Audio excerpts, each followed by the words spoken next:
Έχει και άλλη μια πορεία. Έχω ακούσει να λέγεται πως τα ζώα σε αντίθεση με τον άνθρωπο δεν έχουν μεταθανάτια ζωή. Είναι αλήθεια αυτό? Και αν ναι, δεν είναι άδικο? Και επιπλέον, πώς θα μπορέσει να ζήσει ο άνθρωπος μετά θάνατον χωρίς την παρουσία και τη συντροφιά των γλυκυτάτων αυτών πλασμάτων? Πρέπει σίγουρα στο σπίτι να υπάρχει καμιά γατούλα, κανένα σκυλάκι που είναι γλυκύτατα ζώα. Βέβαια τον έχεις μια γελάδα, δεν ξέρω αν είναι γλυκύτατο ζώο. Αλλά για αυτή την περίπτωση, ακούστε να δείτε, τα ζώα, παιδιά, δεν έχουν μεταθανάτια ζωή αναμφισβήτητα.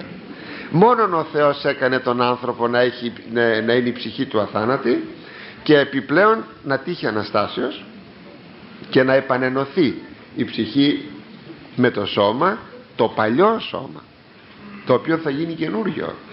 Στα ζώα αυτό δεν υπάρχει. Σημειώσατε δε ότι και η ψυχή του ανθρώπου, επειδή είναι κτιστή, δεν είναι αθάνατη από μόνη της, αλλά είναι αθάνατη γιατί το θέλει ο Θεός. Ο Θεός είναι ο μόνος έχων αθανασίαν. Το λέει προς Τιμόθεον ο Απόστολος Παύλος. Ο μόνος έχων αθανασίαν, φως εικόνα πρόσιτον κτλ.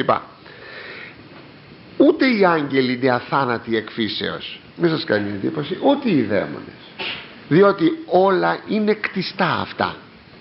Θα μπορούσαν λοιπόν κάποια στιγμή να επιστρέψουν πάλι στο μηδέν. Δεν επιστρέφουν γιατί το θέλει ο Θεός να μην επιστρέφουν στο μηδέν. Έτσι και ο άνθρωπος είναι αθάνατος επειδή το θέλει ο Θεός. Ο Θεός όμως δεν θέλει να είναι αθάνατα τα ζώα. Δεν πρόκειται περί αδικίας. Όχι, όχι, γιατί όπως λέει κάπου ένας πατήρ, ο Ιερός Χρυσόστομος, δεν θυμάμαι, ότι τα ζώα, λέει, ζούσαν τη ζωή τους και δεν έχουν να αντιμετωπίσουν ούτε κρίση ούτε κόλαση, και συνεπώς ο άνθρωπος από την άποψη αυτή πρέπει να είναι προσεκτικός στη ζωή του, γιατί έχει να αντιμετωπίσει και κρίση και κόλαση. Μπορεί να μην έχουν βέβαια τη βασιλεία του Θεού τα ζώα, αλλά αντί αυτή την περίπτωση δεν έχουν και την κόλαση. Τόσο είναι η ζωή τους, τελείωσε, πάει. Έτσι το θέλει ο Θεός. Κάθε τι δε που θέλει ο Θεός, αυτό είναι και δίκαιο. Η έννοια του δικαίου, να το ξέρετε, η έννοια του δικαίου πάντοτε απορρέει από εκείνο που ο Θεός θέλει και πράττει. Από εκεί απορρέει η έννοια του δικαίου, και όχι κατά έναν ορθολογιστικό τρόπο να λέμε εμείς δεν είναι αδικία τα ζώα να μην έχουν μεταθανατία ζωή. Και ακόμη κάτι άλλο, στην Βασιλεία του Θεού δεν θα υπάρχουν ούτε ζωικών ούτε φυτικών βασίλειων. Εκείνη η φράση «και τι θα κάνουμε χωρίς αυτά τα γλυκύτατα ζωάκια, στην άλλη ζωή δεν θα τα έχουμε?» Όχι, δεν θα υπάρχουν ζώα. Στην άλλη ζωή, στη Βασιλεία του Θεού, ούτε, επαναλαμβάνω, φυτικών ούτε ζωικών βασίλειων θα υπάρχει. Τι θα υπάρχει? Είναι αδύνατον όχι να σας το πω, ούτε και να το φανταστούμε.